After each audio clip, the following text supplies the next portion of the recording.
World health organisation ने monkey pox को declare कर दिया है एक ग्लोबल हेल्थ इमरजेंसी। इससे पहले आपको याद होगा कोविड 19 को भी हम डिक्लेयर कर चुके हैं एक ग्लोबल हेल्थ इमरजेंसी। यहाँ पर आप देख पाओगे WHO declares rapidly spreading, monkey pox तेजी से फैल रहा है, इसलिए WHO ने अपना हाईएस्ट अलर्ट यहाँ पर जारी कर दिया है इस बीमारी के लिए। और अगर यहाँ पे आपका क्वेश्चन है कि कितना तेजी से फैल चुका है, मॉन्की पॉक्स के केस कितने हैं? 16,000 केस हो चुके हैं। ये WHO के डायरेक्टर ने खुद यहाँ पर कहा है more than 16,000 cases in 75 countries all over the world. ये 75 कंट्रीज कौन कौन सी है ये आपके सामने लिस्ट है।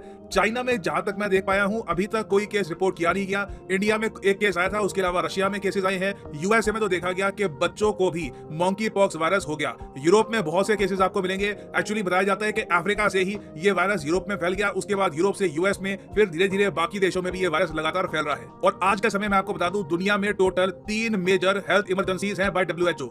एक तो कोरोना वायरस पेंडेमिक, उसके अलावा पोलियो को भी इन्होंने दे रखा है ये दर्जा एक ग्लोबल इमरजेंसी का। अब यहाँ पर आप कहोगे वेट, पोलियो को तो इराडिकेट कर दिया था। देखिए इराडिकेट काफी देशों में कर दिया पोलियो को। इंडिया में पोलियो अब आपको नहीं मिलेगा, मगर कुछ देश है अफगानिस्तान, पाकिस्तान, जहाँ पे लोगों को अजीब से वहम है वैक्सीन को लेकर के, वैक्सीन से कुछ इनको हो जाएगा, तो इसलिए काफी बार वैक्सीन देने के लिए जो लोग आते हैं उनको ही इन देशों में मार डाला जाता है। तो इस वजह से अफगानिस्तान और पाकिस्तान में आज भी पोलियो प्रेवलेंट है। और दिक्कत देखो ये आती है जब एक बीमारी को पूरी दुनिया में प्रॉपर्ली बिठाया नहीं जाता तो धीरे धीरे कभी ना कभी बाकी कंट्रीज में भी ये बीमारी फैल जाती है। अब रिसेंटली देखा गया कि न्यूयॉर्क में भी एक पोलियो का केस रिपोर्ट किया गया। तो बीमारियां आप अगर देखो, पता नहीं एक अजीब से दौर में हम जी रहे हैं। लगातार बीमारियां, जो बीमारियां हम सोच रहे थे कि अब दफन हो चुकी है, वो बीमारियां भी थोड़ी बहुत अब फैल रही है। और वैसे अगर हम बात करें इमरजेंसी की, WHO की इमरजेंसी की, तो आपको याद होगा ऐसी इमरजेंसी घोषित करी गई थी स्वाइन फ्लू के लिए, उसके अलावा पोलियो के लिए ये इमरजेंसी घोषित करी गई थी 2014 में। उसके बाद इबोला, जीका वायरस, इन सब के लिए भी WHO ऐसी इमरजेंसी घोषित कर चुका है। तो यहाँ पे मैं आपको ये बता रहा हूँ, बहुत ही ज्यादा रेयरली जब बड़ी बीमारियां आती हैं जिनसे जेन्युइन थ्रेट हो सकता है दुनिया को, तभी WHO इस टाइप की वार्निंग इशू करता है।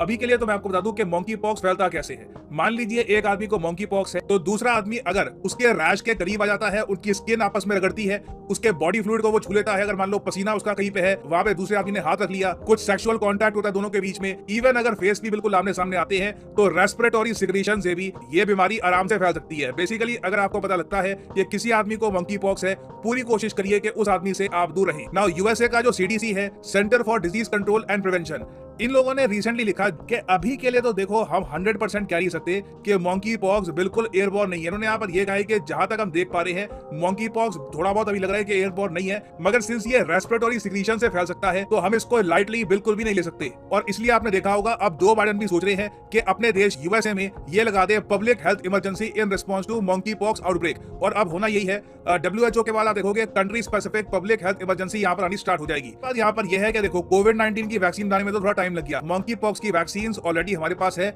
जो वैक्सीन हम स्मॉल पॉक्स के लिए यूज करते थे वो मॉन्की पॉक्स के लिए भी यूज कर सकते हैं। हाँ, मगर अभी प्रॉब्लम ये आ रही है कि कई कंट्रीज में मॉन्की पॉक्स के वायरस की वैक्सीन की भी अभी कमी पड़ रही है। फॉर एग्जांपल बताया जा रहा है कि कनाडा में इतनी वैक्सीन ही नहीं है मॉन्की पॉक्स की कि ये अपनी बहुत बड़ी आबादी को वैक्सीनेट करवा पाए। मेरे हिसाब से भारत सरकार का पहला काम यहाँ पर ये होना चाहिए, एंश्योर करो कि हम लोग देश में जल्दी से जल्दी मॉन्की पॉक्स की वैक्सीन बना पाए। फॉर्मूला रेडी है, फॉर्मूला इंडियन कंपनीज के पास है, बस एक मेरे हिसाब से प्रिपरेशन करने की आवश्यकता है कि कल को अगर मान लीजिए स्प्रेड अगर ज्यादा होता है इसका, तो कैसे हम वैक्सीनेट करवाकर अपनी बड़ी आबादी को इस बीमारी से बचा पाएंगे। क्योंकि मैं आपको ये बता दूं मॉन्की पॉक्स कोविड 19 के कंपैरिजन में ज्यादा लीथल बीमारी है। इसमें कष्ट भी ज्यादा होता है, बॉडी को काफी पेन होता है, और आपने देखा होगा स्किन में भी इस तरीके से दाने हो जाते हैं। तो नीड अभी के लिए मेरे हिसाब से यह है कि WHO के प्लान के अंदर सारी कंट्रीज इकट्ठा आए और इंश्योर करे कि दुनिया भर में मॉन्की पॉक्स की वैक्सीन की कोई भी कमी नहीं पड़ेगी। अब इस सब के अलावा मुझे एक बात बहुत ही अजीब लगती है कि अभी भी ना इस वायरस का नाम नहीं बदला, जबकि 30 अफ्रीकी देशों ने WHO को चिट्ठी लिखी है कि इस वायरस को मॉन्की पॉक्स मत बुलाओ, इससे रेसिज्म काफी हद तक फैल रहा है। यहाँ पे आप कहोगे रेसिज्म क्यों फैल रहा है? देखो हुआ यहाँ पर यह है कि मॉन्की पॉक्स पहले तो सिर्फ बंदरों में पाई जाती थी बीमारी, बाद में बाकी जानवरों में फैली, फिर ये ह्यूमन बींग्स में भी फैली। ह्यूमन बींग्स को ये बीमारी मिल सकती है, इसके बारे में हमको पता लगा वेस्ट अफ्रीका के आसपास। तो यूएस यूरोप में जो रेसिस्ट लोग हैं वो यहाँ पर कह रहे हैं कि जी ये अफ्रीका की बीमारी है, अफ्रीका से आया है, अफ्रीका से रिसेंटली और बीमारियां भी आई है, अब ये नई बीमारी आ गई है। तो इसको कॉम्बैट करने के लिए अफ्रीकी देश बार बार WHO को गुहार लगा रहे हैं कि मॉन्की पॉक्स इसको मत बुलाओ। मॉन्की वैसे ही आपको पता होगा एक नस्ल भेदी वर्ड के लिए भी काफी बार यूज किया जाता है यूएस और यूरोप में। मगर अजीब बात मुझे यहाँ पर ये लग रही है कि चाइना के केस में रातों रात WHO ने बड़े बदलाव कर दिए थे, मगर जब ये गरीब अफ्रीकी देश इस तरीके से चिट्ठी लिखते हैं, यहाँ पर देखो लिटरली इन लोगों ने चिट्ठी लिखी है, इनकी सरकारों ने, इनके मीडिया ने ये कहा है कि प्लीज इसको मॉन्की पॉक्स मत बुलाओ। जो इमेज है ब्लैक पीपल की ये बुरी तरीके से हर्ट हो रही है, मगर सिंस इनके पास ट्रिलियंस ऑफ डॉलर्स नहीं है तो आराम से WHO भी खराटे मार के सो रहा है। अभी तक WHO ने कोई बदलाव नहीं किए।